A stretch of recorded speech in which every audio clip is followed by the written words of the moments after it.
میں اپنے دوست کے ساتھ ایک محلے کی سنسان گلیوں میں چکر کاٹ رہا تھا۔ ہم موٹر سائیکل پر تھے۔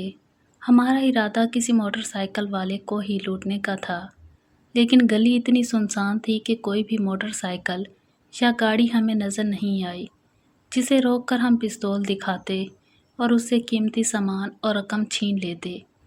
مجھے یہ کام کرتے ہوئے 1 سال ہو چکا تھا، لیکن میرا دوست ابھی اناڑی تھا۔ اسے ابھی چند دن یا زیادہ سے زیادہ 1 ہفتہ 10 دن ہی ہوئے تھے، اس لیے ریوالور ہاتھ میں پکڑتے ہوئے اس کے ہاتھ کانپنے لگتے تھے۔ اگر ہم کہیں چوری کرتے یا کسی عورت کے زیورات اتارتے تو اگر وہ عورت رونے لگتی تو میرا دوست کہتا، یار جانے دے، یہ عورت تو مجھے شکل سے ہی مظلوم لگ رہی ہے۔ اس کی اس قسم کی باتیں سن کر میں اسے غصے سے گھورنے لگتا۔ پچھلے 4 دن سے میں مختلف محلوں کی سڑکوں کی خاک چھان رہا تھا، لیکن ان 4 دنوں میں مجھے ناکامی ہی کا منہ دیکھنا پڑا۔ اب تو ہمیں کوئی گاڑی یا موٹر سائیکل نظر ہی نہیں آتی تھی، اور اگر کوئی شخص قابو آ بھی جاتا تو اس کی جیب سے بجلی اور گیس کے بل ہی نکلتے تھے۔ 4 دن میں میں نے کچھ بھی چوری نہیں کی تھی۔ میں نے سوچا کہ کیوں نہ آج کسی گھر پر جا کر ڈاکہ ڈالا جائے، کچھ نہ کچھ تو ضرور نکلے گا۔ جس علاقے میں ہم موجود تھے وہاں زیادہ تر سفید پوش لوگ رہتے تھے۔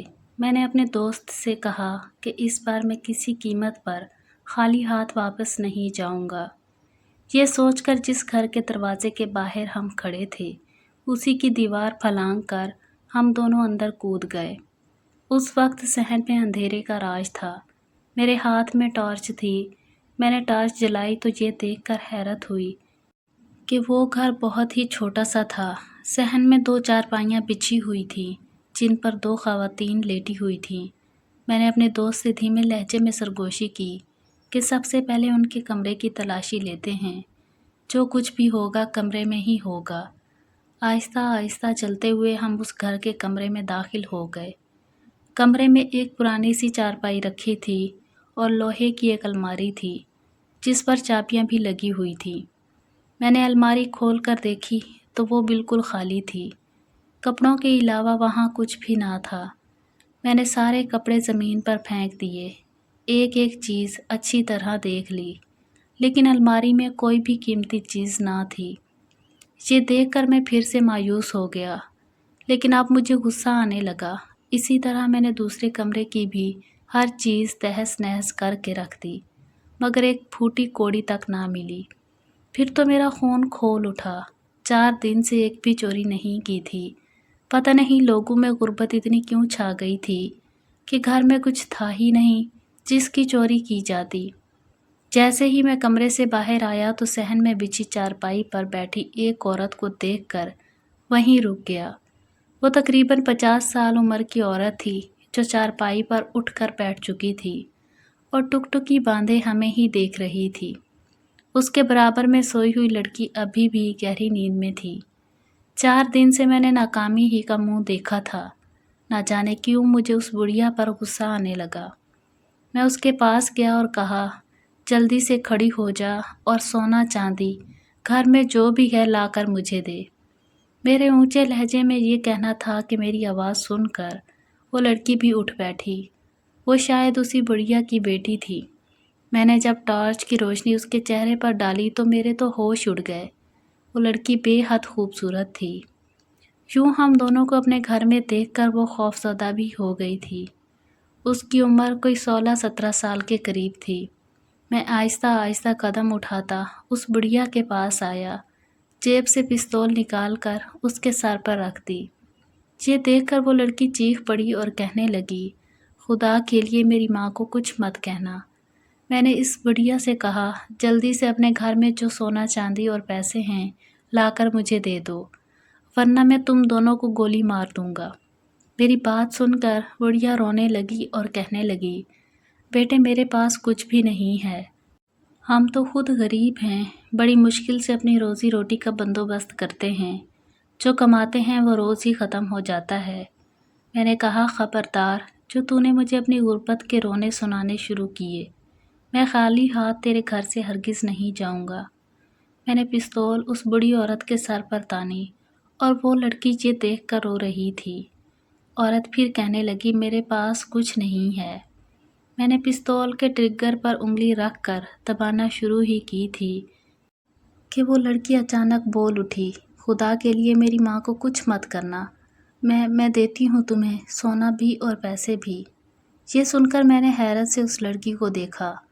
وہ بے حد ڈری ہوئی تھی، بہت گھبرائی ہوئی تھی، اور اس حالت میں بھی اس کا حسن قابل دید تھا۔ میں نہ چاہتے ہوئے بھی اسے دیکھے جا رہا تھا۔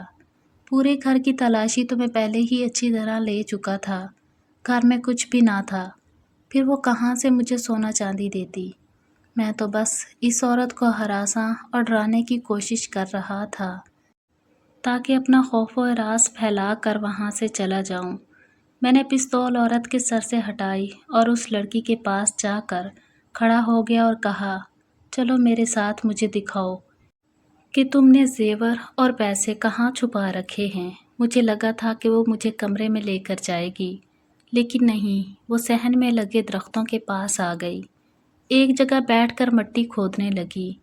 یہ دیکھ کر میری عقل حیران رہ گئی کہ اس نے پیسے کہاں چھپا رکھے تھے۔ اس نے گہرا سا گڑھا کھودا اور پھر 500 روپے کے کئی نوٹ نکال کر مجھے پکڑانے لگی۔ ساتھ میں سونے کی چین اور انگوٹھیاں بھی تھیں، وہ بھی اس نے میرے ہاتھ پر رکھ دی۔ میں اسے ہی دیکھ رہا تھا۔ اس کے ہاتھ بے حد سفید تھے، خود بھی دودھیا رنگت کی مالک تھی، اور چہرے کے نقوش بھی بے حد حسین تھے۔ جس وقت وہ مٹی کھودنے میں اس قدر مصروف تھی کہ اسے اپنے دوپٹے کا بھی ہوش نہ تھا، جو اتر کر زمین پر گر چکا تھا۔ میری نظریں تھی کہ اس سے ہٹنے کو تیار نہ تھیں۔ نہ جانے کیوں میرا دل اس لڑکی پر بے ایمان سا ہو چکا تھا۔ میں خود شادی شدہ تھا، میرے بیوی بچے بھی تھے۔ چوری کرنا میری مجبوری تھی اور وہ تھی غربت۔